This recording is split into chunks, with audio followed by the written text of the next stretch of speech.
যুবক তুমি বদলে যাও, মা আপনি বদলে যান, বোন আপনি বদলে যান, বাবা আপনি বদলে যান। মুরব্বীরা চায়ের দোকানের আড্ডা ছেড়ে দেন, বিড়ি খানার অভ্যাস ছেড়ে দেন, মিথ্যা কথা বলা গালিগালাজ করার অভ্যাস ছেড়ে দেন, হারাম উপার্জন ছেড়ে দেন।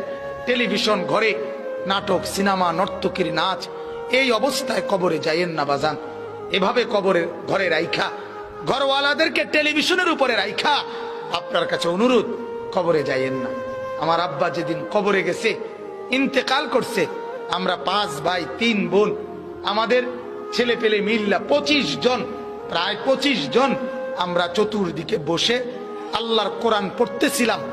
আল্লাহর কসম, আমার আব্বা এরপরে, আব্বা জীবিত তখনও, লম্বা হয়ে শ্বাস টানতেছিল, তখন আমরা কোরআন পড়া অবস্থায় আমাদের ঘরে বাসায় আমার আব্বা ইন্তেকাল করছে। আমি মাকে সব সময় বলছি, মা এখনো আছেন। মা যখনই আব্বার কথা উঠায় তখন আমি বলি, মা আমার আব্বার আশা করি কোনো আফসোস থাকবে না, কারণ ফেরেশতা জিজ্ঞাসা করলেই আমার বাপ বলবে, মাওলা আমি আমার 25 থেকে 28 জন জিফুত নাতি নাতনি আপনার কোরআন পড়া অবস্থায় রাইখা আপনার কাছে আসছি।